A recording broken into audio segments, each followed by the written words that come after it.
entonces, ¿quiere empezar ahora? Sí, tenemos 30 personas que están de manera puntual, así que no se preocupe que van a ir ingresando las demás Bueno, personas. ok. Bueno, quería hablar de un tema muy importante que es el tema de la eh, posibilidad o obligación de entregar el alma. ¿Qué significa entregar el alma? Cuando los, el pueblo judío en general se sintió amenazado por la cultura eh, griega. Quiero hablar de dos etapas. Hay dos etapas. La primera etapa fue los primeros, bueno, primero vamos a hacer una especie de marco histórico para que se pueda entender. Alejandro Magno fue el más grande, o uno de los más grandes, eh, ¿cómo se dice? Estrategas de la historia humana. Es increíble lo que hizo en 2 años. Él abatió y conquistó todo el mundo, desde Macedonia, que viene a ser el oeste de Grecia, hasta India.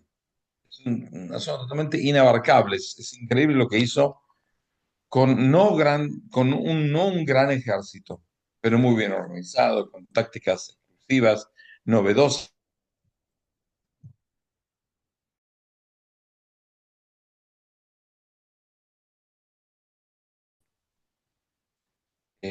Murió y tenía un hijo muy chico, entonces por eso lo decidieron los comandantes de él, que para sucederlo no se podía poner al hijo, sino se debía dividir todo el vasto imperio en cuatro comandantes.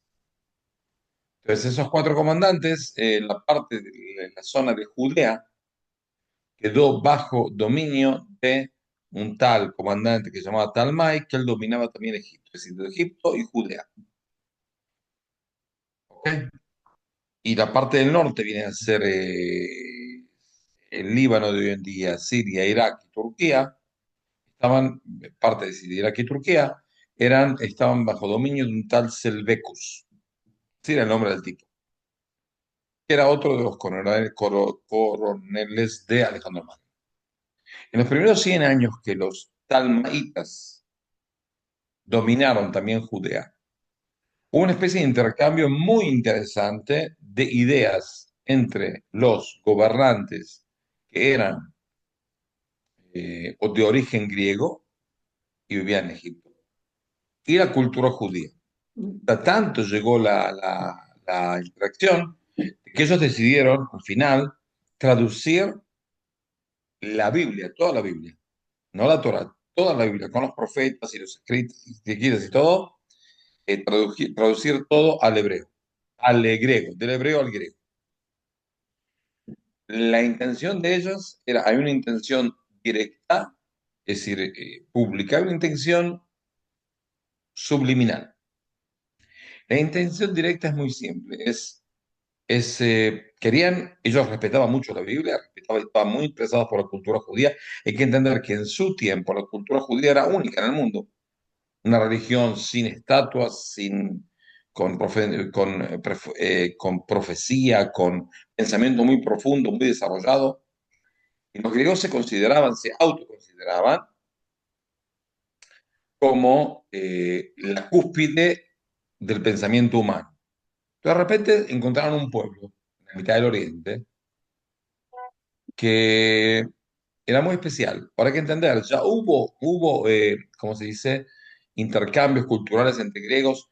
Aristo mismo, en uno de sus libros, dice que él se encontró con un sacerdote judío y descubrió que es una persona, que es un pueblo muy inteligente, muy, muy interesante, ya 200 y pico años antes.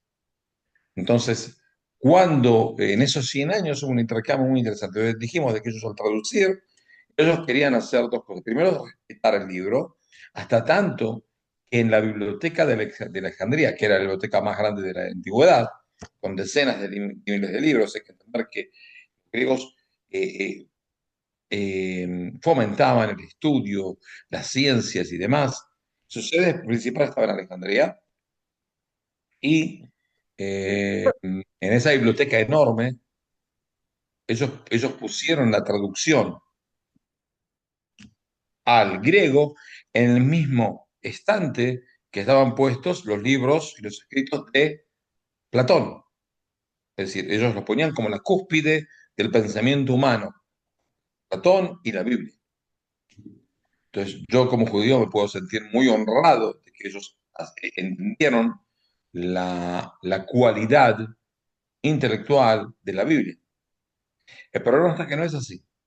¿Por qué? Porque de manera externa sí, ellos querían respetar la Biblia, querían estudiar la Biblia, pero de manera interna, ¿qué es lo que ellos pensaban? Ellos dijeron así: el pueblo judío es un pueblo bastante inteligente, que tiene mucho pensamiento profundo y muy distinto a nosotros, pero muy interesante. Ahora, tienen un libro que no entiendo. ¿Quién me puede explicar este libro? Los judíos. Es decir, el pueblo judío es el pueblo que tiene que dar la Torah al mundo y también a nosotros. Cuando ellos tradujeron el libro de la Torah, la Biblia, lo que pasó sucedientemente es que ellos dijeron, bueno, eh, ustedes ya no tienen profetas. Estamos hablando ya del año 300 antes de la era. No había profecía en el pueblo de Israel ya hace 200 años atrás. Entonces dijeron, mientras ustedes tuvieran profetas, entonces, bueno, ustedes lo necesitamos a ustedes para que nos den profecías. Profecías ya no hay. Entonces, ¿qué hay? Pensamiento, sabiduría. Bueno, tenemos un obstáculo, que ese obstáculo se llama el idioma. No entendemos la Biblia porque no sabemos el idioma. Y al traducir ese libro al griego, en ese momento, obvían la presencia del pueblo de Israel, ya no hace falta más. Es decir, yo necesito a usted como traductor, y por aquí me explica lo que no entiende. Pero si al estar en griego, usted se piensa que usted se mantiene más inteligente que nosotros, no, estoy equivocado. Nosotros somos la cúspide de la inteligencia. Teníamos un problema práctico con el idioma, lo solucionamos. Y ahora, muy interesante, pero ahora usted no me puede enseñar nada, porque este no tiene profecía y su inteligencia es menos que lo que ellos estimaban como la de ellos mismos. Entonces, de cierta manera, obviaban al pueblo de Israel.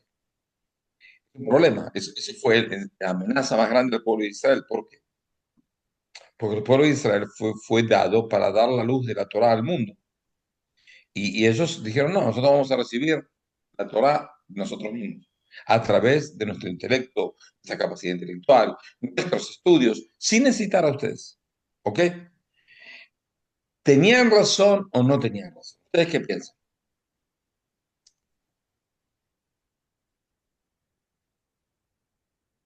Yo creo que zapatero a tus zapatos hay un dicho latino, ¿no? Cada uno es especialista en una materia y cuando uno quiere saber algo en profundidad hay que buscar al especialista, pienso. El asunto es que el especialista es una sabiduría adquirida. Yo no soy especialista sobre el tema de música del tiempo del barroco. Pero eso no significa, si yo me pongo a estudiar en un tiempo, no, relativamente no creo que sea tan largo, voy a ser especialista. Entonces, ¿qué me impide decir que yo puedo ser especialista de algo? A largo tiempo, no digo mañana, pero me siento a estudiar, no va a llevar tanto tiempo, voy a estudiar la música de la época de barroco y demás, y al final es un especialista, por ahí no un gran especialista, pero algo voy a hacer, voy a saber, puedo llegar a discutir, Aquí hay ¿entienden? dos comentarios. Jonathan Díaz dice, no tenían la razón. Y Luis Guillermo Enríquez dice, había que ir directamente a la fuente original, que es el pueblo eterno de Israel. Muy bien, pero ellos no sabían de que el pueblo de Israel es un pueblo eterno, ¿ok? Bueno, estamos por ahí. Entonces ellos no creían en Dios. Entonces, al no creen en Dios, ellos dijeron, bueno, tienen un libro fascinante, que es la Biblia, con cosas que llaman profecía, que nosotros no sabemos tanto lo que es profecía, pero es algo muy, muy especial. Entonces, ¿qué pasa? Entonces yo pienso de que me los obvio, porque no necesito la fuente para saber. Es decir, Yo no necesito para una persona ser el encargado de la economía, no hace falta que tenga dinero. Tiene que saber estrategias económicas. ¿Ok? Pero sería bueno que estudiar también economía, sí sería bueno. Una de las personas que reformó totalmente la economía de Israel, la llevó hoy en día es una, según no, puede decir, el coso de la moneda mundial, ¿cómo se dice? Organización Moneda Mundial, algo así. Dice ¿La que las ONU? tres, no, no, de economía. El que da los Ah, préstamos, ¿no? ¿Cómo se dice? en el Fondo Monetario Fondo Internacional. Monetario Mundial. Según el Fondo Monetario Mundial, hoy en día, en el año 2025, las tres economías que más crecieron y más fuertes, no más fuertes en cantidad, pero que tienen cimientos firmes son Portugal, Irlanda e Israel. Nos pusieron en el número 3. La verdad me ofendió. ¿Por qué? Porque si uno ve la cantidad de reservas de dinero que están en el Banco Central de Israel, los pasamos a Portugal y a Irlanda juntos 4 veces más. ¿Ok? Es decir, y con todo eso, el que hizo las más grandes reformas económicas en Israel, y se pueden hacer muchísimas más, no es una persona que estudió economía, no tiene ningún título de economía, pero fue una persona que entendió cómo el mercado funciona. Lo mismo acá, uno estudia Biblia. Bueno, yo necesito que sea faltar un judío ahí que empiece a explicar. ¿Ok? Como sea, como sea. En esos primeros 100 años, como dijimos, hay una especie de respeto mutuo, interacción intelectual, más o menos. Lo que pasó es que después de 100 años, el que gobernaba la zona del norte, viene a ser el Líbano, Siria, parte de Irak y Turquía, que era Seleucos, o viene a decir los descendientes de él, conquistaron la tierra de Judea de los que conquistaban, de los que dominaban en Egipto. Es decir, un griego le sacó a otro griego y nosotros estamos en el medio. El problema está que los griegos, en serio, también en la primera época trataron de que el intercambio sea siempre que ellos son los que saben y están dispuestos a aprender de nosotros, pero ellos son la cúspide. ¿Está bien? Hay gente que lo que quiere, que le digan que es un genio, que le digan que él sabe todo. Bueno, está bien, ok, le hace bien. Yo siempre estoy dispuesto. Cuando dice, como dijo, yo siempre le digo a una persona, mira, si te ahorras un tratado psicológico porque decís que sos un genio, no hay ningún problema. Yo soy un buen tipo, no te podés decir que sos un genio, yo te aplaudo, te ahorras el psicólogo, no hay ningún problema, yo no tengo ningún problema, no molesta. Como sea, eh, después empezó cuando el Selveco, ¿cómo se dice? Los descendientes de Selveco conquistaron la tierra judía. Ellos actuaban de una manera totalmente distinta. Dijeron, este asunto de intercambio con los judíos, si nosotros somos los genios, si nosotros tenemos la cultura más desarrollada, entonces, ¿por qué tengo que intercambiar algo con alguien? Hay que sacar a los judíos de su judaísmo. Entonces empezaron los decretos antijudíos, decretos de religión y decretos también nacionales. Y eso provocó la rebelión. Ahora, cuando se empezó la rebelión,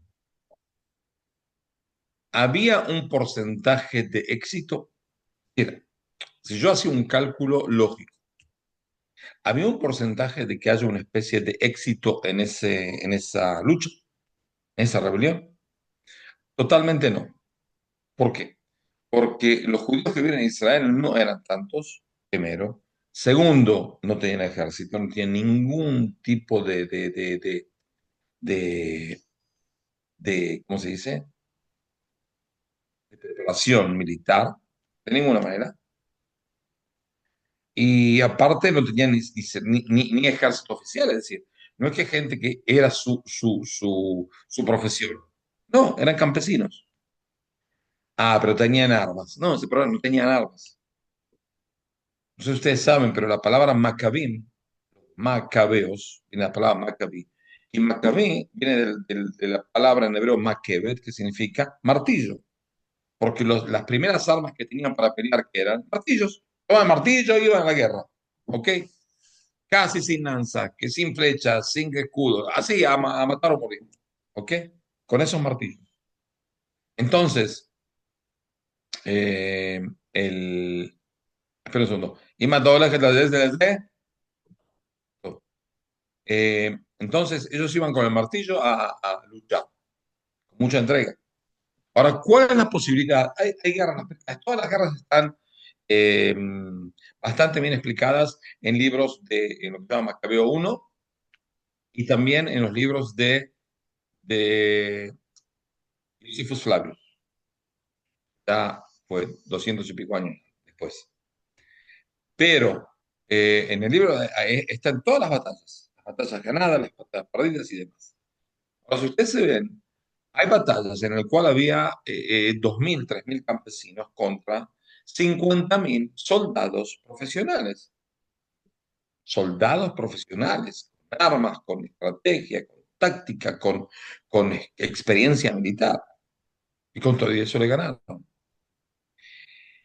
Pero, ¿cómo hicieron para ganar? بيعملوا لهم فيستيفال وبيعملوا لهم مدري شو ¿Qué كل pasó? وحده بيعمل.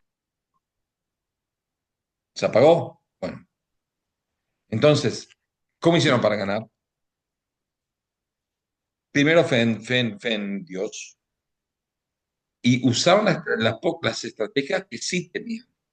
Es decir, trataron de maximizar las ventajas de las personas que conocen el lugar, que conocen la zona piedra por metro, primero. Tratar de maximizar las posibilidades de ellos de moverse más rápidamente, porque no tenían casi armas y escudos y demás. Entonces, si pueden apagar el micrófono, si no nos molestamos mutuamente, te agradezco. Ahora, eh, hay guerras que son totalmente, increíblemente tácticas, con estrategias brillantes, como la batalla de Maús, pueden buscar en internet cómo fue que Judá le ganó con 3.000 soldados a 50.000, cosa de no creer, en serio es cosa de no creer. Se estudia hoy en día en las mejores academias militares del mundo. Yo tengo un amigo que es subgeneral, subcoronel, y cuando fue acá, cuando es subcoronel, cuando llega a un nivel de subcoronel, tiene que ir 6 meses a Estados Unidos a estudiar a la Academia Militar de Estados Unidos, West Point se llama, y ella estudia muchísimas guerras, muchísimas batallas distintas, en épocas distintas, y una de las guerras que se estudia son dos de las batallas de Utah, una es la de Emmaus, que es una genialidad, pero igual tenía 3.000 soldados. ¿Y por qué lo hizo? Es decir, si yo me hago la cuenta cuando empiezo la rebelión de que no tengo ningún tipo de posibilidad de ganar, ¿por qué lo hago? Porque hay de vez en cuando momentos en la persona, en su vida particular, o de naciones, en su vida de pueblo, comunidad y nación, en el cual no hay otra opción sino una entrega total, vamos a ver, eh, ese es menor a que la única opción que tengo es dar toda mi vida y tratar de hacer lo máximo posible. Porque vivir así es muerte. Vivir así es una muerte. Cuando lo vemos hace 2 semanas, vemos en la sección semanal, Shabbat, la parte en la cual aparece que eh, el hijo del rey de la ciudad de Shem raptó y violó a la hija de Jacob, Dina. Ok. Entonces los hijos de Jacob hacen una trampa, y dicen que tienen que circuncidar y demás y demás. Y el tercer día, cuando todavía no estaban curados, fueron, mataron a los hombres y demás, y un desastre. Ahora Jacob se puso muy, ¿cómo se dice? Se enojó con ellos. Que dijo, se van a juntar todos los demás y nos aplastan. Y nos van a exterminar. ¿Cómo hacen esa locura? ¿Y qué es lo que ellos contestan? En hebreo dice así, vamos a hacer a nuestra hermana como una prostituta. Teóricamente, la pregunta de Jacob es una pregunta muy lógica. Si ustedes hicieron esto, tienen que haber pensado, porque lo que van a hacer ellos es juntarse todas las personas de la zona y exterminarnos unos por uno. Si cuántos somos nosotros, algunas decenas con nuestros esclavos y demás, 200, 300 personas, ellos son decenas de miles, no van a ser así, nos aplastan. ¿Estás loco? ¿Qué es lo que contesta? Y ellos, lo que dice Jacob es muy lógico. ¿Qué es lo que contestan los hijos de él? Ah, y nuestra hermana va a ser una prostituta. ¿Qué tiene que ver? ¿Qué te están preguntando? ¿Qué estás contestando? Uno de los comentaristas dice, el hijo de Rambam, el hijo de Memónides,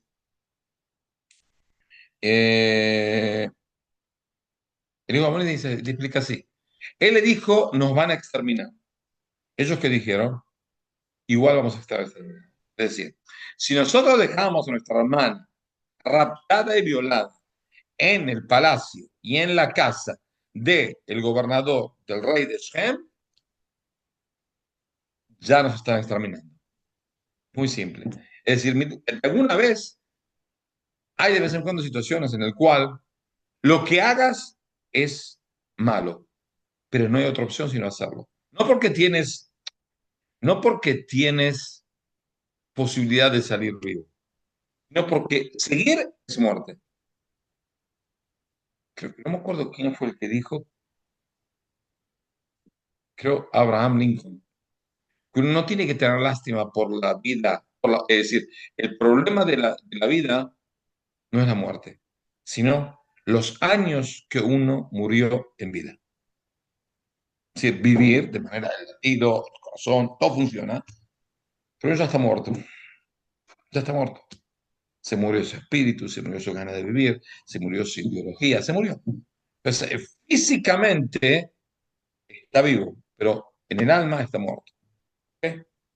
Entonces, lo mismo acá. Hay de vez en cuando posibilidades de que no hay posibilidad, pero nunca va a pasar, para por lo menos que esté escrito en algún libro que hice algo. Cuando los judíos en la Segunda Guerra Mundial se rebelaron en bastantes guetos, perdón, por ejemplo, el gueto de Varsovia, ellos pensaban de que iban a ser vivos. No, de ninguna manera. ¿Por qué lo hicieron si iban a morir? Porque si esperaban ahí, iban a morir todos, uno por uno. Se iban a llevar y matar a todos, no iba a quedar uno vivo. Entonces, digo, por lo menos me vengo de alguna así, por lo menos mato a algún alemán. Eso fue lo que pensaron. Pero aparte pasó salvación. Hay por lo menos 1.200 personas que por la rebelión que todo se armó, pudieron escaparse con las cloacas por acá, por allá, y al final pudieron escapar. Es decir, hay 1.200 personas que fundaron familias, que tuvieron hijos y nietos y demás, que se salvaron por esa rebelión. La gente que ahí murió en todas, pero mucha gente que estuvo ahí alcanzó a escaparse. Entonces lo mismo hasta acá. De vez en cuando, aunque uno no tenga una posibilidad de hacer, lo hace. ¿Y por qué? Porque es mi vida. Porque siento que si no lo hago, estoy muerto.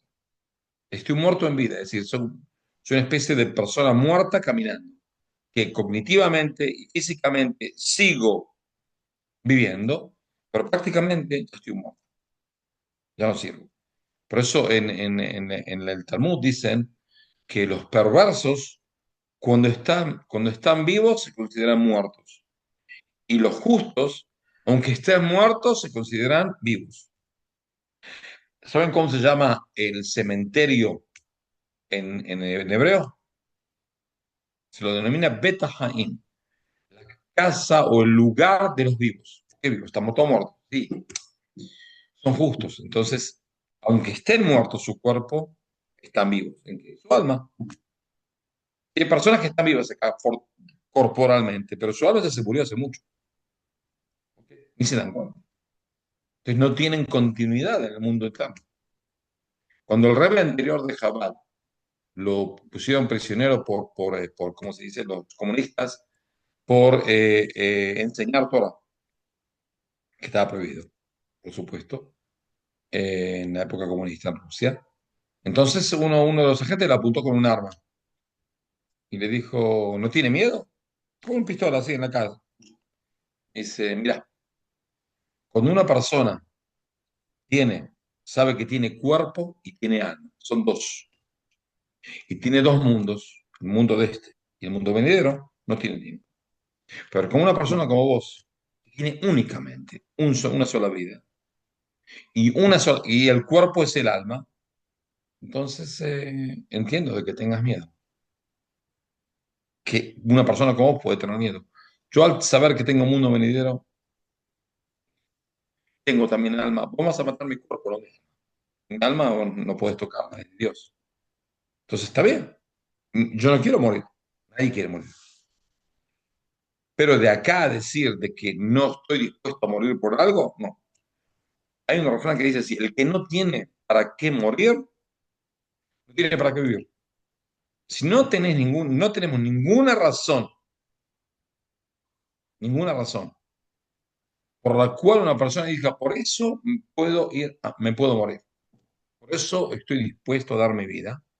Entonces no tengo ni para qué vivir, porque soy una especie de animal que trata de sobrevivir en esta vida, vivir una vida de placeres que no me llena mi alma. Lo que llena mi alma es que tengo algo que me va a llevar a vivir una vida mejor, una vida material, una vida espiritual, que puede llenar mi alma, que puedo saciar mi cuerpo, no saciar mi alma. Y tengo que saciar a los dos. El cuerpo se hacía a través de comida, a través de gimnasia, a través de descanso y demás.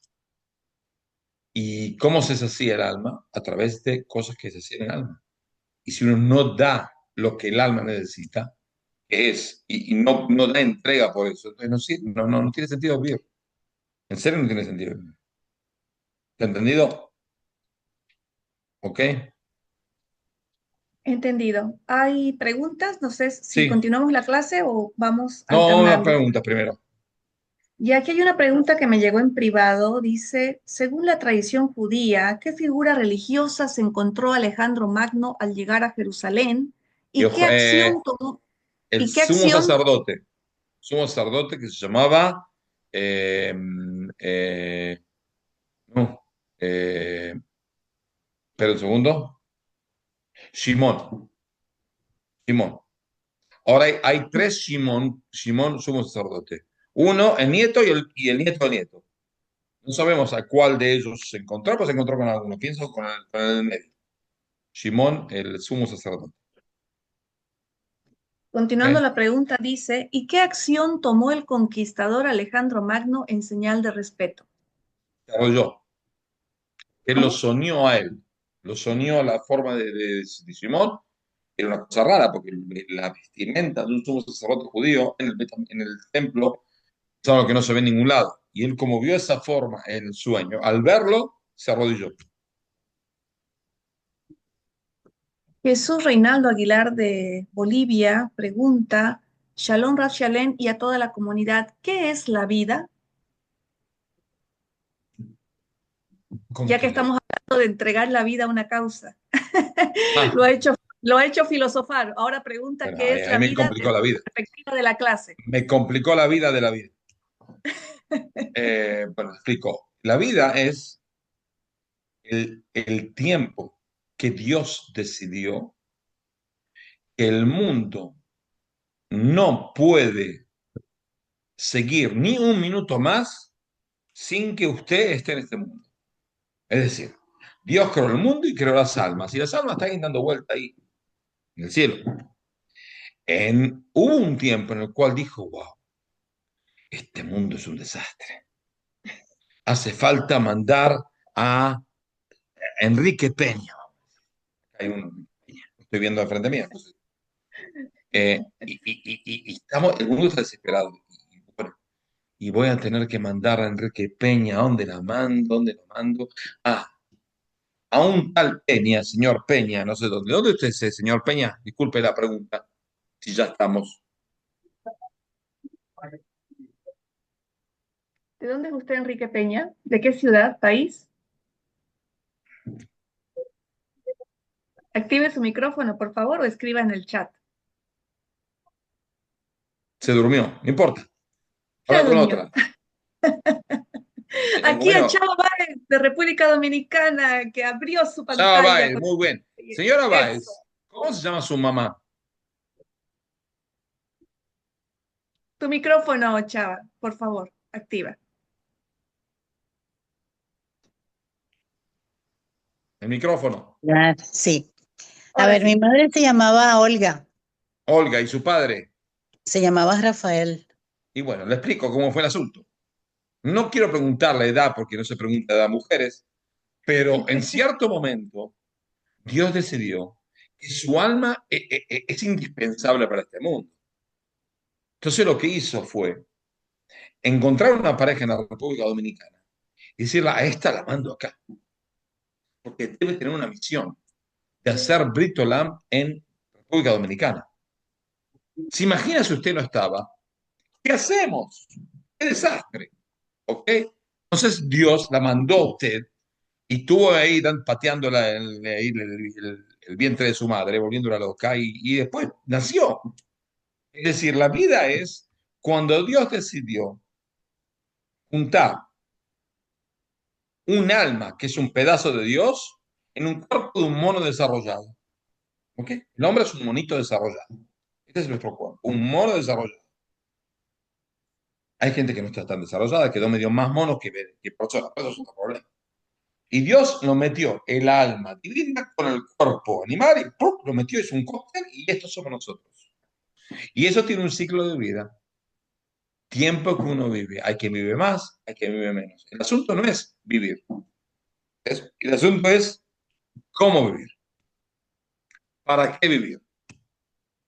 Tener consciente de que vengo para algo.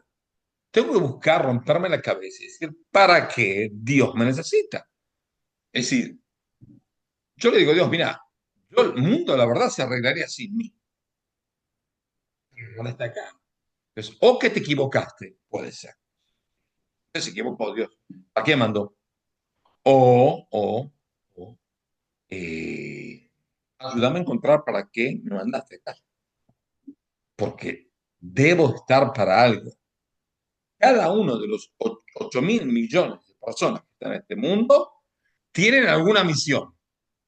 Tanto la sepan o no la sepan.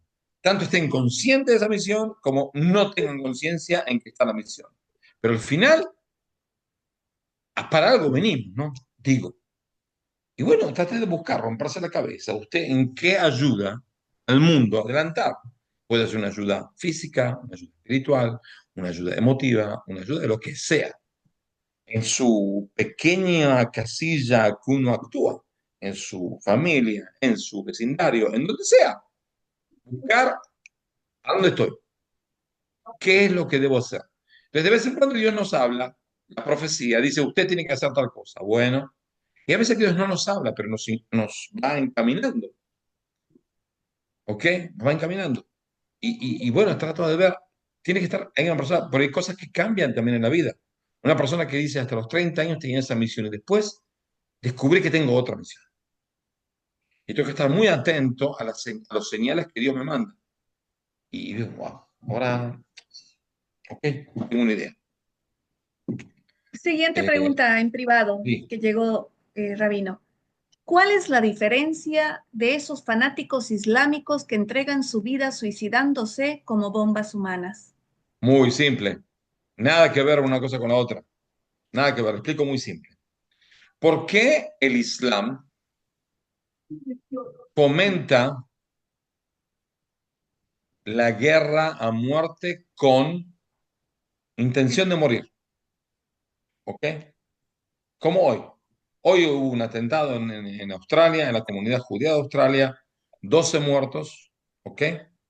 Dos. Y ya era sabido, Israel advirtió a Australia que ustedes sigan en ese camino, tienen gente antisemita, que ustedes no hacen nada por ellos, lo más, lo apoyan gubernamentalmente y demás, iraníes y demás. Entonces, ustedes sigan así, al final va a haber un desastre. Y eso es lo que pasó. Israel advirtió ya hace un mes y 2 meses, 3 meses.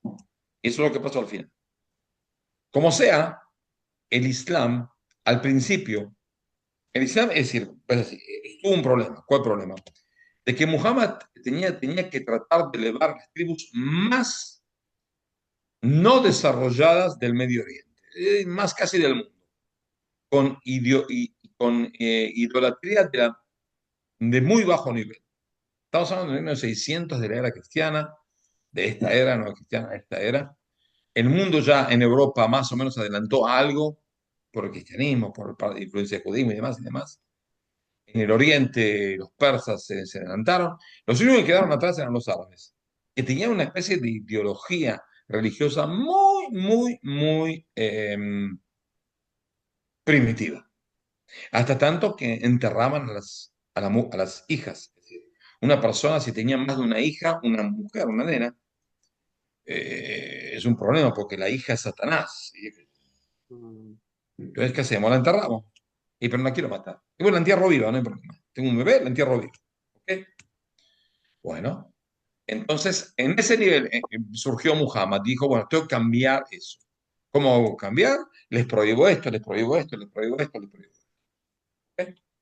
Ahora, él dijo de que, por supuesto, a nosotros tener la ley más exacta y la profecía que viene a ser el Islam, debemos ser las personas más inteligentes del mundo, las personas más desarrolladas del mundo. Nosotros somos los súbditos de Allah. ¿Ok? Y al principio, en serio, fue así. ¿Por qué? Porque al principio de la era musulmana, en el imperio de Abbas, que dominaba más o menos medio mundo, desde Marruecos hasta Irán, había un desarrollo intelectual muy interesante y muy con gente que no era árabe y demás, pero no importa, se desarrolló mucho el intelecto, las ciencias y demás. Lo que pasa es que en cierto momento se estancaron, no desarrollaron nada, no inventaron nada y se quedaron atrás. Entonces, ¿qué pasa? Ellos siguen pensando de que el mundo tiene que tener su influencia por el Islam, porque el Islam, como dice también, el Islam es la solución. Pero si el Islam es la solución, ¿cómo puede ser de que hay 1.000 millones de musulmanes y no hay ni siquiera un solo maldito invento de ciencia que inventaron durante 1.400 años? A ver, que me expliquen esa. Una sola vacuna, un solo remedio, un solo artefacto, un solo algo que invente. Una para esto, un, un auto, ¿okay? No sé, algo, un papel de aluminio. Pero inventaron los árabes que son los súbditos de Allah. A ver, que inventen algo, que demuestren que el Islam los llevó a ser más capaces. Pero no tienen problema. Entonces, en esa situación en la cual, por un lado, está todo prohibido en este mundo, pero por otro lado está todo permitido en el mundo venidero. Pueden entender, el Islam prohíbe tomar alcohol. ¿Por qué Muhammad prohibió tomar alcohol? Muy simple, porque lo que pasó en una batalla fue que los árabes que estaban en los soldados de él hicieron una masacre con cosas que no se podían creer. En esa época, que eran todo un desastre, ahí era más desastre. Entonces, ahí se enojó con ellos y le dijo, ¿sabes por qué hicieron eso? Porque tomaron alcohol. De ahora en adelante estaba prohibido tomar alcohol, para que no enloquecerse del todo. Ok, bueno, el alcohol está prohibido. Pero ¿cuál es el paraíso musulmán? ¿Alguien sabe cuál es el paraíso musulmán? ¿Qué pasa en el paraíso musulmán? Una persona que muere por la fe en Allah y tiene una entrega de su vida en la guerra de, de propagar el islamismo. Se llama jihad. ¿Qué tiene? Tiene así 70 vírgenes. Primero hay una especie de como río de vino. Es decir, todo el alcohol que no pude tomar en este mundo, no puedo tomar en este mundo, ¿dónde lo voy a tomar? Si muero en una batalla por la ley de Allah. En el río de alcohol. Después tengo 70 vírgenes. Wow, fascinante. El asunto es que 70 vírgenes es un poco cansado, ¿no? No se cansa, como hombre lo digo, ¿no? No hace falta explicarlo demasiado, ¿no? Ah, no, pero no tenemos problema. Porque hay una especie de elixir que uno toma y no se cansa nunca. Es decir, puede estar teniendo relaciones con las 70 vírgenes durante la eternidad sin cansarse nunca. Y si está un poco aburrido, pues en cierto momento te pudren las mujeres, ¿no? Entonces, ¿qué hace? Se toma un vino.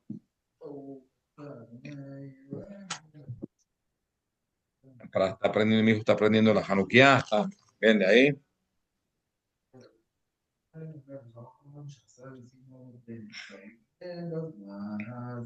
Amén.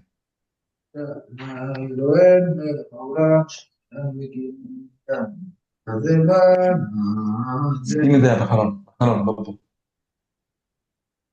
לא,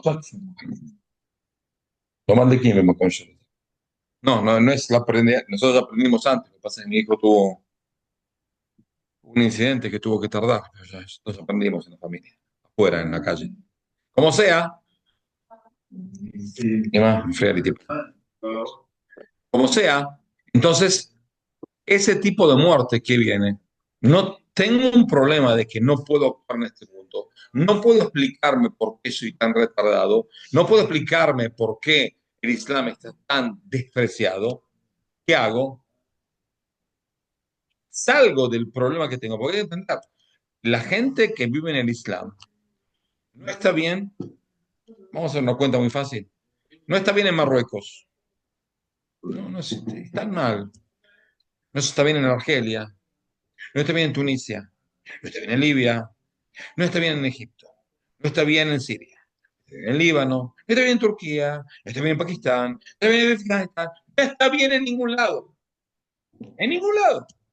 Siempre la pasan mal. Entre ellos se matan. Entonces, en esa situación tan terrible, en el cual por un lado ellos siguen diciendo de que el Islam es la solución, pero ven, se fijan a derecha e izquierda, es un desastre lo que hizo el Islam. En sus países es un desastre.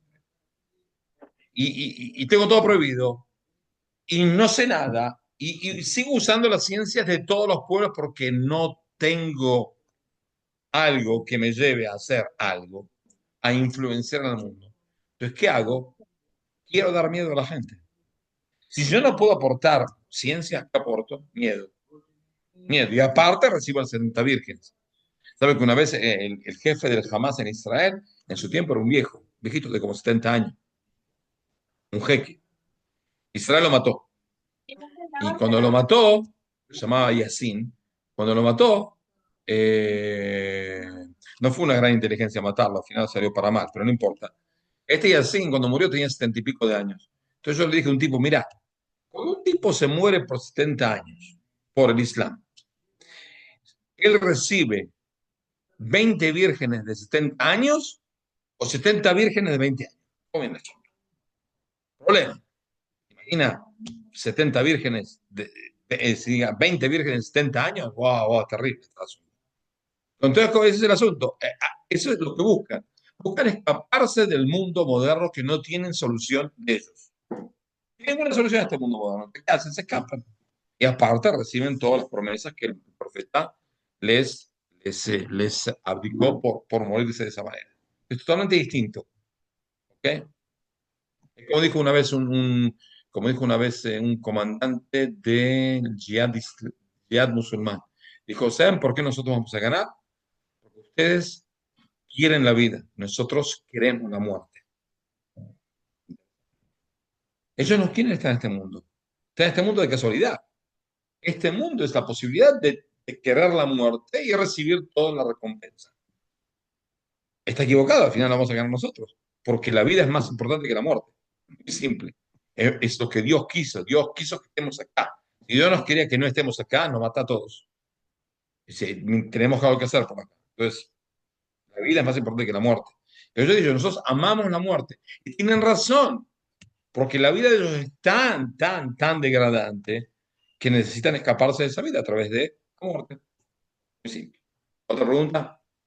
Sí, creo que con esa respuesta estaría respondida la pregunta de Gabriel Valentín que dice, ¿permite la Torá sobresaltar otra vida por la nuestra? En tal caso, ¿cuál sería el motivo? ¿Tiene que sobresaltar una vida por la nuestra? Creo que se refiere a matar otra vida No. por la nuestra. No, de ninguna manera. Si una persona me hace, dice, si hay tres prohibiciones que un judío está prohibido, tiene que, no puede traspasar para salvar su vida. Las tres son una idolatría. Si un tipo me dice, o te arrodillas a este ídolo, te mato, mátame, mátame. Y eso pasó millones de veces en todo el exilio. Millones de veces. Que judíos murieron sin arrodillarse. Primero. Después es asesinato. Si una persona dice, si no lo matas a él, te mato a ti, matame. ¿Por qué? Dicen ahí en el Talmud, porque la sangre de tuya no es más roja que la sangre del otro. ¿Ok? Tenés una prerrogativa. Y otra cosa es relaciones sexuales prohibidas. Si una persona me dice, si no te acostás con esta, con tu hermana o no sé, con una mujer prohibida para mí, te mato, matame. ¿Está? ¿Y por qué? Porque al transgredir esas cosas uno ya está muerto. Se murió su alma. Entonces ya, ¿para qué? ¿Qué servir con eso? Que se mueva el cuerpo y que quede el alma. Es preferible que antes que esté el alma muerta y el cuerpo vivo. Y al ¿Digo? revés, un judío matar a otra persona para salvar su vida o por su vida o sus No. principios, ¿lo ¿Cómo permite se la llama? Torá? Al revés. Explica. Que es al revés. ¿Cómo dices al revés? Un judío que Un mate a judío, quién. si la Torá permite que un judío o un Benei Noach tenga que matar a otra persona por una causa, por sobrevivir o por un valor. Por supuesto, si una persona me amenaza a mí, lo tengo que matar. Pero esas son las guerras. En las guerras, no sé si ustedes saben, no hace falta ser un gran genio de historia, hay mucha gente que muere. ¿Por qué muere? Porque Por se una pelean causa. por una causa. Hay causas que sí merecen morir. No hay nada que hacer. Si una persona me Ok. amenaza a mí de muerte, no hace falta que me esté por matar. Me amenaza a mí de muerte, lo puedo matar porque estoy defendiendo a mí o a mi familia o a gente ajena. Cuando yo veo una persona que está corriendo con un cuchillo para matar a una persona, ¿qué es lo que debo hacer? Matarlo. Y si dicen nuestros sabios, no hace falta matarlo. Si puedes impedir el asesinato hiriéndolo en las piernas o algo para impedir que siga corriendo y matarlo, mejor. Pero si no, mátalo. Mátalo porque estás impidiendo un asesinato. ¿Ok? Impidiendo un asesinato. Perfecto. Siguiente pregunta que llegó de Alan. ¿Qué representa este estratega, se refiere a Alejandro Magno, que conquistó hasta la India aún no ágida? Carlo Magno fue educado griego. Me es curioso, pareciera que efectivamente Hashem preparó esto. Seguro que empecé. El profeta Daniel ya, ¿de cuándo fue Daniel? Daniel fue 250 años antes que Alejandro Magno. Él dice ahí los reinos, y dice ahí, el reino de Babilonia lo dice de tal manera, después dice el reino persa, dice exactamente Persia y Media, que son el reino persa, y después dice que va a venir un, un pequeño cabrito del oeste de Grecia y va a atacar y va a tirar a la fiera persa, y va a conquistar. ¿A quién se refiere? ¿A Alejandro Magno o quien sea? ¿No? Es decir, él ya lo predijo 250 años antes, ¿sí? Más o menos, 250 años antes, ya el profeta Daniel ya lo dijo, está escrito específicamente, pueden fijar. Bien, ¿Ok? aquí Gabriel dice, pero entonces no entiendo, un judío a un gentil sí, pero viceversa no. Sigue No, con el no, tema de matar a otra persona o de vivir. no puedo matar a nadie yo, ni gentil ni judío, por el solo hecho de matar. Tengo ganas de matar a alguno, mato a alguno. No se puede matar, está prohibido. ¿Ok? ¿Cuál es el problema? O que no entendí Bien, la pregunta. sí, no ha comprendido. De todas maneras, esta clase la van a poder ver en Notinoa para repasar los que han llegado atrasados o se Y perdieron si la hay charla preguntas, mientras. pueden mandarme por mail. eh, sí, menos chateo en el chat privado y más atención en la clase y les aseguro que van a entender mejor. Sí, Tilín, tilín, seguro, campana, estudiantes. por supuesto. Bien, aquí otro estudiante dice, Jesús Reinaldo de Bolivia. Cuando dice que hay vacío en el alma, porque él dice qué es el alma, qué significa está vacío, pero me imagino que es en algún momento que usted dijo cuando el alma está vacía y se necesita una causa, ¿qué es ser nada? Dice. ¿Qué significa que el alma esté vacía? El alma esté vacía es que no tenés ninguna razón por la cual te podés levantar a la mañana y decir, vale la pena vivir. Es decir, los perros también comen y los gatos también comen. Y yo también como. ¿Ok?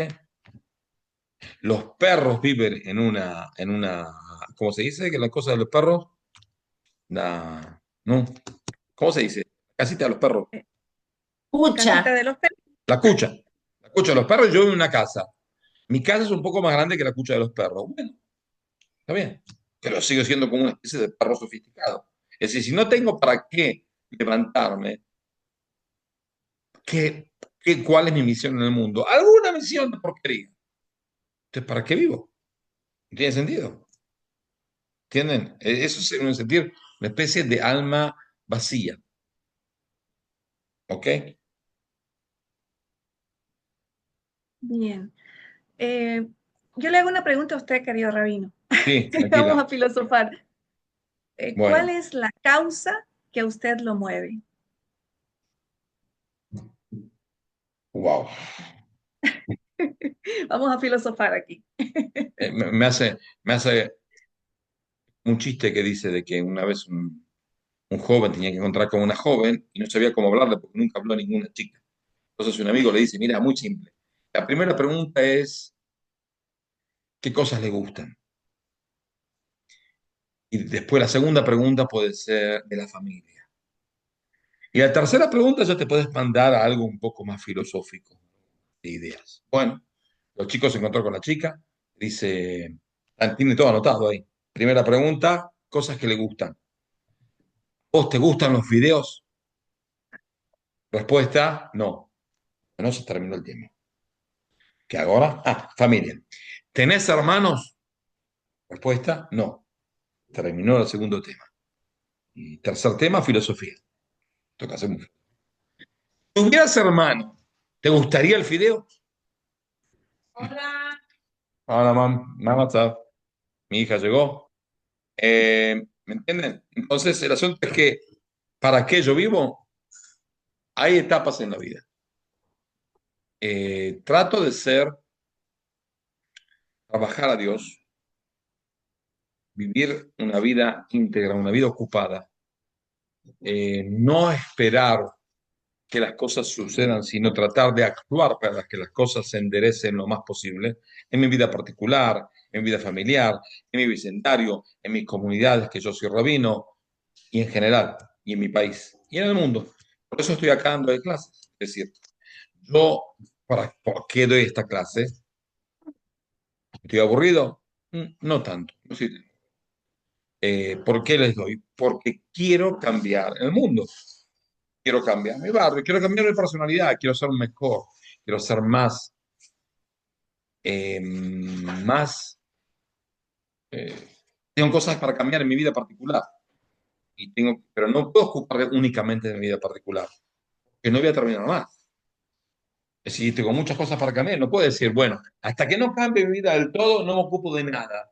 No, no, no. Uno tiene que ocuparse paralelamente de su vida, de su familia, de su vecino, de esto, del otro, de lo que pueda aportar para que sea un mundo mejor.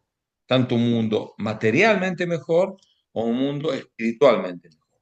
Yo en materia mucho no entiendo, pero también entiendo. Es decir, yo dirijo un instituto que tiene 30 empleados y tengo que pagarle sueldo. Es decir, tengo que ocuparme ya. Sé que no, tengo que pagar, tengo que preocuparme de que tengan sueldo, que tengan para traer el sueldo a la casa. ¿Entendido? Entonces, eso es lo que trato de hacer. Me ocupo también del cuerpo y también del alma. Pero específicamente acá, en esta casa, trato de aportar mis pocas sabidurías, mis pocas enseñanzas que puedo llegar a emprender para darles a ustedes también una posibilidad de también pasárselas a otros. Y si les parece que son aptas para su familia, para sus parejas, para el mundo, y tratar de dar una especie de visión un poco más ampliada que únicamente sobrevivir en este mundo. ¿Ok? Eso es lo que pienso. Gracias, rabino. Siempre es inspirador aprender de su vida. Tenemos tres preguntas más aquí en el chat. Dice, Sí, Juan pide un comentario de Hanukkah universal. un comentario de Hanukkah Mental muy simple. Eh, lo primero que hicieron los macabeos cuando llegaron al templo, antes de purificarlos todavía, porque tuvo un proceso de purificación, los griegos habían impurificado todo el templo, pusieron sacrificios de cerdos y demás, desastres. Antes lo primero que hicieron fue prender la vela, velas del candelabro. Es decir, hacer un candelabro nuevo de, de, de, ¿cómo se dice? De metal común, no de oro ni nada, lo que sea, y prender una vela. ¿Por qué? Esa es justamente la, la lucha. La lucha no fue una lucha material, ¿quién domina tal tierra? No, una lucha espiritual. Y lo que simboliza la sabiduría es la luz. Nuestros sabios dicen de que una persona que quiere ser sabio, que vaya a vivir al sur. Porque en el sur, porque en el templo, el candelabro de las velas estaba en el sur del atrio. Es decir, estaba en un lugar cerrado, que se llamaba el lugar de la santidad. Y había tres cosas ahí. Estaba la mesa, estaba el altar del incienso y estaba para el lado del sur estaba el candelabro con las velas. Y las velas simbolizan la sabiduría. La sabiduría está en el sur.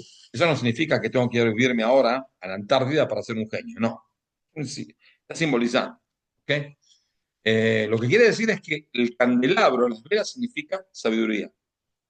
Sabiduría. Sabiduría no es inteligencia, es más que inteligencia. Ahora, la ciencia. Todo desarrollo de ciencias, de pensamiento, tiene que ver con ese candelabro. Los griegos llegaron a cúspides intelectuales increíbles para la época. En serio. Muy profundas para esa época, muy desarrolladas por ser gente que nunca, no tuvo un récord anterior de sabiduría. Hay una especie de tradición que dice de que uno de los sumos sacerdotes eh, se encontró con el rabino de Sócrates o de Platón, no me acuerdo. Me puedo fijar, me puedo anotar después. Hermes, creo que era el primer filósofo que existió, se encontró con un sacerdote que le pasó sabiduría judía y de ahí se empezó a formar sabiduría griega. Como sea, llegaron a muy altos niveles y también en ciencias en general. Para esa época, no es para esa época. Ahora, ¿qué simboliza que una persona llegue a un nivel? ¿Qué simboliza que yo como judío prendo la vela? Quiero decir de que la inteligencia tiene que salir de la santidad. Una inteligencia que es únicamente inteligencia abstracta, que no tiene nada que ver con un lugar santo, que no tiene nada que ver con la santidad, es una herejía. Es decir, cuando la inteligencia está cortada de la ética, de la santidad, de la presencia divina, eso es el campo de exterminio de Treblinka. ¿Ok? Eso es eso. ¿Ustedes se piensan que los nazis eran un grupo de estúpidos? No, eran muy inteligentes, muy ordenados, demasiado ordenados. Y, ¿cómo puede ser que gente tan inteligente haga esas cosas? Porque desconectaron la sabiduría de la presencia divina. Y eso es lo que quisieron demostrar los macabeos. Ustedes son muy inteligentes. Ustedes profundizaron en ciencias. Ustedes profundizaron en filosofía. Inventaron la filosofía griega. Excelente. El problema está que ustedes no tienen nada que ver con Dios. ¿Ok? Nosotros sí. Por eso nosotros no estamos en contra de las ciencias. De ninguna manera. Podemos de ninguna manera estuvo en contra de ciencias. De ningún lado.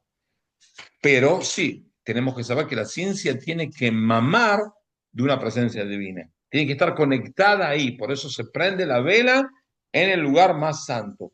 ¿Por qué? Para decir de que de ahí la santidad sale la sabiduría. Lo que ustedes nunca dijeron. ¿Entendido? Entendido, querido rabino. Siguiente pregunta de Arturo Calvillo de México.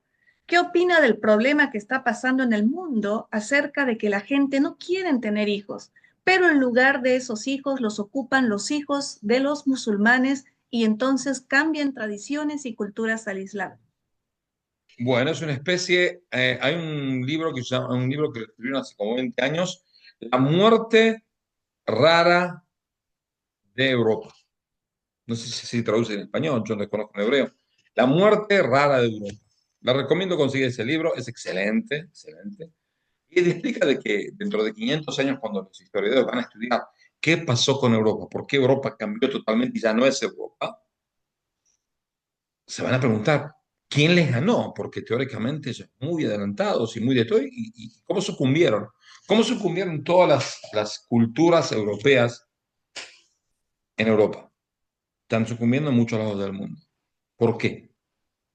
Y es un problema. Por eso decidimos en Britola hacer un curso especial, que lo voy a hacer yo a partir de marzo. Va a estar grabado, tengo que empezar a grabar el mes que viene, de 8 clases sobre la familia desde la época prehistórica a nuestros días.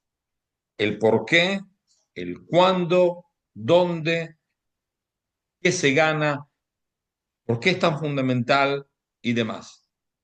Y eso automáticamente los va a llevar a todos los participantes a tener otro hijo, por lo menos el que puede. No, no digo eso. Pero sí hay que acentuar el asunto de que sí, hace falta tener más hijos. El único país desarrollado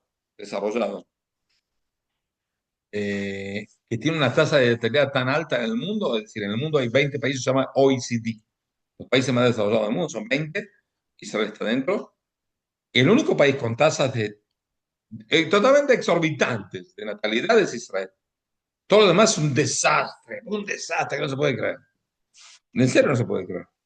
Y están sucumbiendo porque la cultura islámica es por ahí primitiva, pero muy, se apegan entre ellos, primero. Y dos, entendieron de que por guerra nunca van a ganar, nunca van a ganar a nadie, pero el vientre sí gana. Entonces, si la manga de estúpidos que están en España, por ejemplo, o en Italia, o en Francia, que los llevan a todo el asunto de que los árabes son hoy el 10% de los franceses, es muy simple, porque había un presidente que iba a perder las elecciones, Mitterrand, y él dijo de que si él gana, va a dar voto libre y ciudadanía a todos los árabes que vinieron a vivir a Francia. ¿Ok? Ganó por la voto de los árabes, que eran un 3%, 4% de la sociedad, y enseguida que dio ciudadanía a todos, y ahí se los comieron, ahí terminó. Es decir, el primer país árabe que va a tener la bomba atómica no va a ser otro país, sino, no Irán ni nadie, va a ser Francia. El segundo, Inglaterra. Va a tener la bomba atómica siendo árabes, porque al final se los van a comer crudos. Salvo si pasa algo que los árabes, los europeos se destacan en eso, que es que van a matar a todos los árabes, porque ya lo hicieron varias veces, lo hicieron con los judíos, lo hicieron con otros, entonces no tienen ningún problema en hacerlo otra vez. No sé si lo van a hacer, porque la única manera de ganar es cuando uno tiene una idiosincrasia arraigada. Por eso pienso que los británicos van a luchar, no van a dejarse caer, pero los franceses están fritos, están totalmente fritos. No va a quedar nada de Francia, nada. Vamos a alternar con Sala. Carlos Alberto, activa tu micrófono y abre tu pantalla. ¿De qué ciudad te conectas?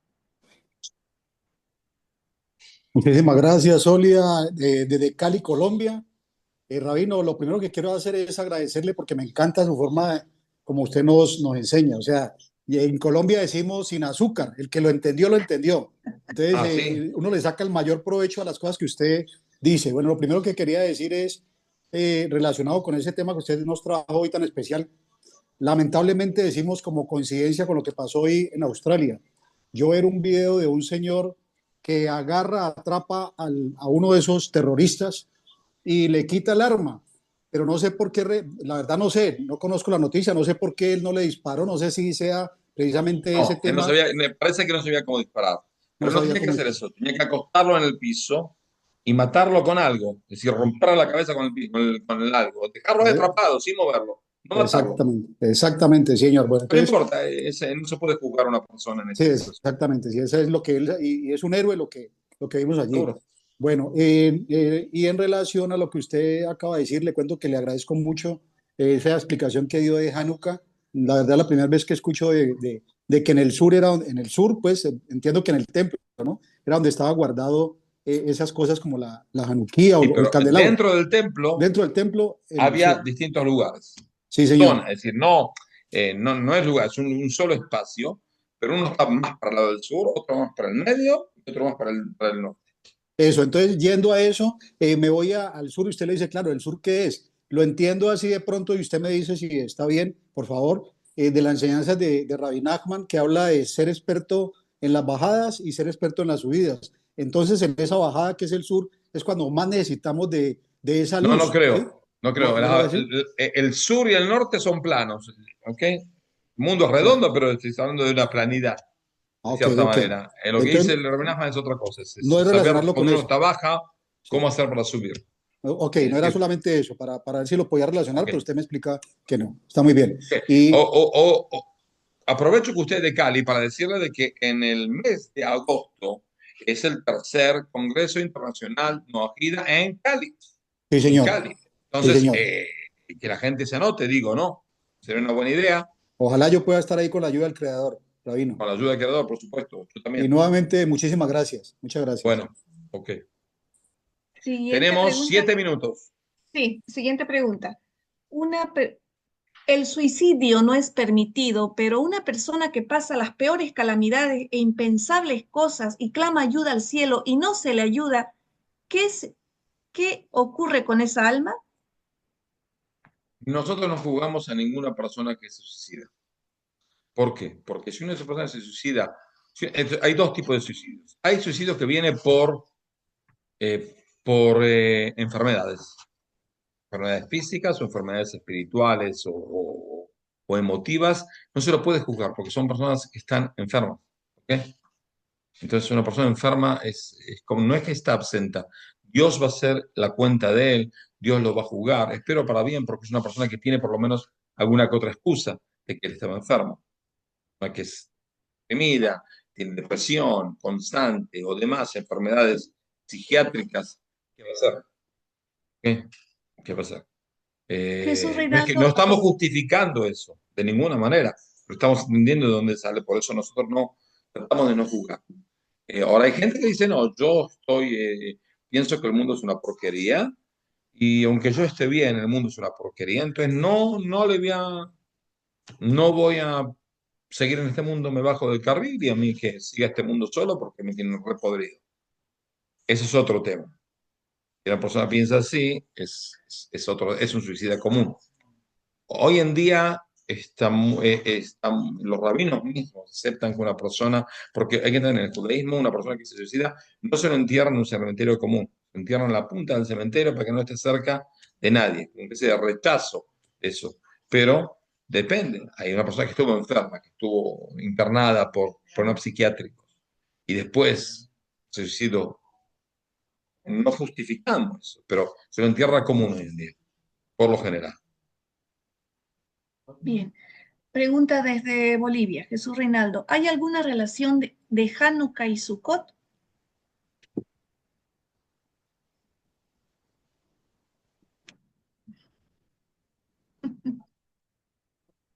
Me la tengo que pensar. Para la siguiente clase.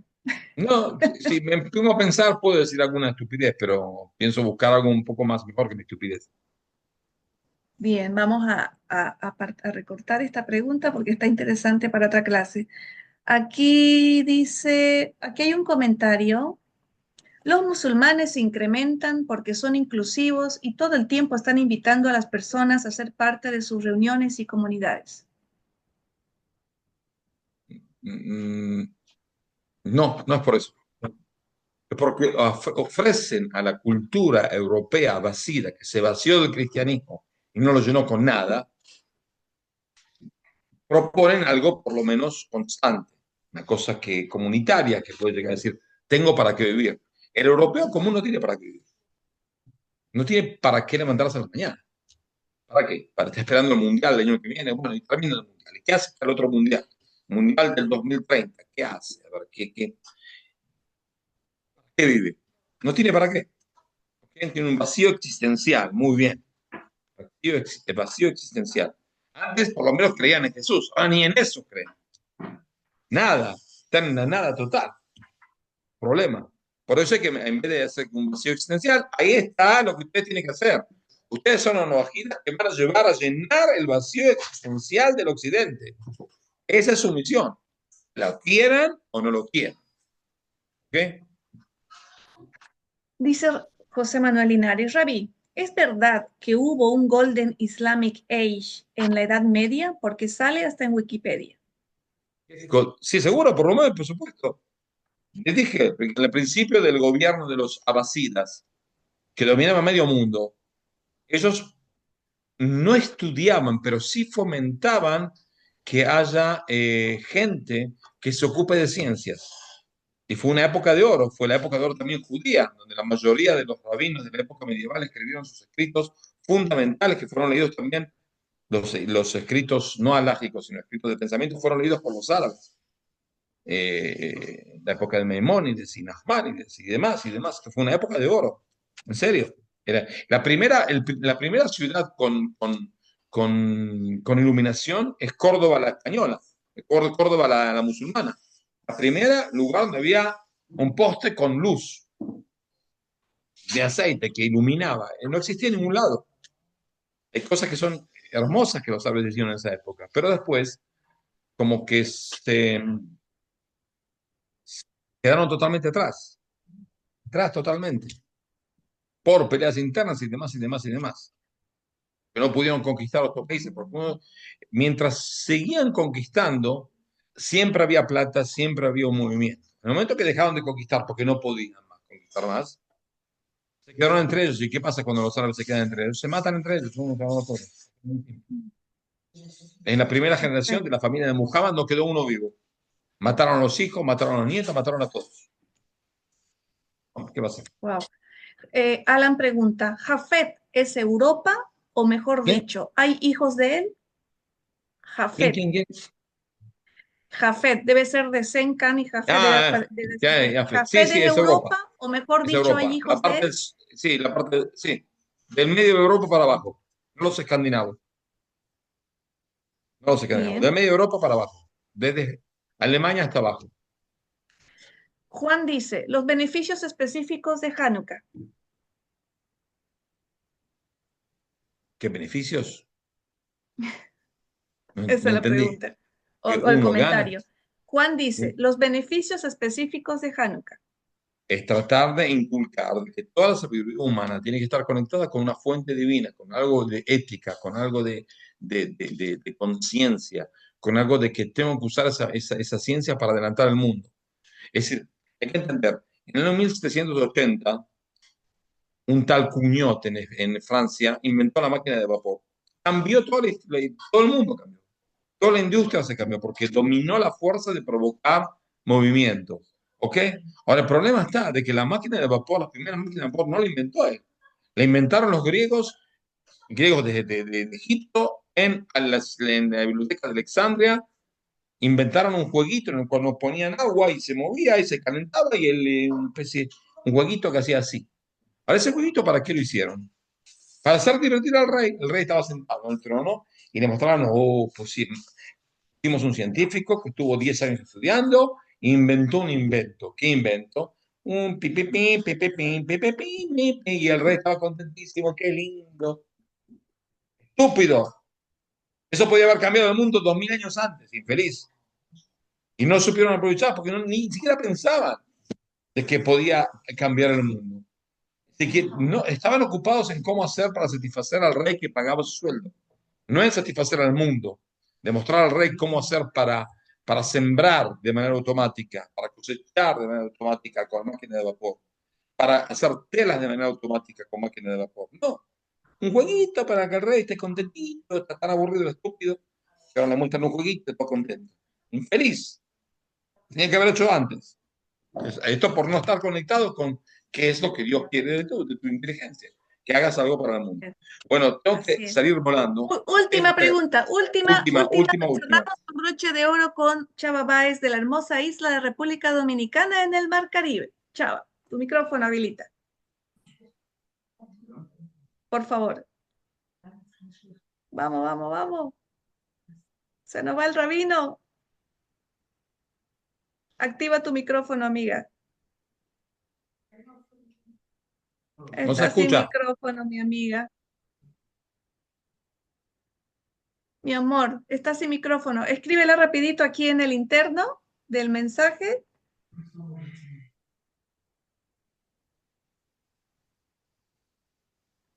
Ahora sí me Ya está. escuchan. Bien. Ahora sí. Sí, Cerramos. escucho. Perfecto. No, solamente quería decirle algo que a usted no le gusta que sí, que Solia diga, y es que su clase de hoy ha sido magistral. Muchas gracias, Pero hay que Raf. decir, antes de ser magistral, porque esta es otra clase de magistral, hoy en día no hay nada común.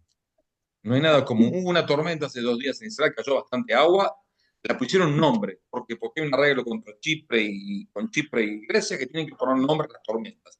Ponen cada vez un nombre. Y es una estupidez total. En invierno siempre llueve. ¿Qué hace falta poner un nombre? Que estamos en Mississippi, que viene un tornado de 200, 300 kilómetros por hora, infeliz. Pero sí, hoy en día no hay clases, hay clases más. Clases que te cambian la vida. No, son clases, ni se preocupen. Pero otra cosa muy importante, esta semana nombramos a Solia como vocera de Brito Lam en el mundo, en toda Amén. Latinoamérica. Desde el Muy río bien. Colorado hasta Ushuaia. Todo eso, más España. Es decir, tiene filial en España, la denominamos vocera de Brito Lam. ¿Ok? Oh my God. Así es. Vocera Gracias, oficial, Raf. es un título, lo firmamos. Yo firmé. Gracias, Sonia. ¿Ok? No está en No, todas, Sonia. no, porque si ya hay que pasar vergüenza a algunos, yo hago para vergüenza a todos. Hasta terminamos el asunto. Muchas gracias. Estoy tomando nota, han llegado muchas preguntas. Les he Bueno, sacado mándemela fotos por WhatsApp. para la ¿Ok? siguiente clase o se la mando al rabino para que él la conteste en Vamos audio a dar o en otra video. clase dentro de 2 semanas. Ok, 2 semanas de acá. ¿Ok? A la misma hora. perfecto. ¿Ok? Perfecto, 2 semanas. O Estoy si puede agendando. ser, no, para un segundo. No, 5:30, media hora antes. ¿Puede ser? Sí, 5:30 de la tarde, hora Israel, de Sí, viene a aquí ser a media dos hora antes de hoy. semanas. Ya. ¿Ok? Bien, gracias por marcarla con anticipación, querido Les agradezco a rabino. Si no todos. nos Vamos a ver cruzamos. qué tema. Algo voy a inventar y no se preocupen, algo voy a inventar. ¿Ok? Ok. bien. Y empiecen a tantear porque en marzo empieza el curso de 8 clases sobre la familia, que pienso que va a ser un curso muy importante, que va a ser Muy bueno. privado de Britola para Amén. que la gente que se anote. ¿Ok? Genial.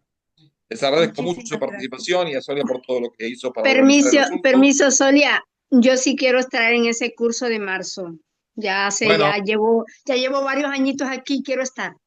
bueno, no hay problema. Ok. Con mucho gusto. Vamos a Bueno, promocionarlo antes, gracias no a se todos por preocupen. participar. Los tengo que rajarme porque se me están escapando todos de casa. ¿Ok? Gracias, Rabino. Chao, Hasta chao. luego. Muchísimas Chao, gracias. chao. Hashem lo Gracias, bendiga Rabino. siempre. Gracias, Chao. Solia. Gracias,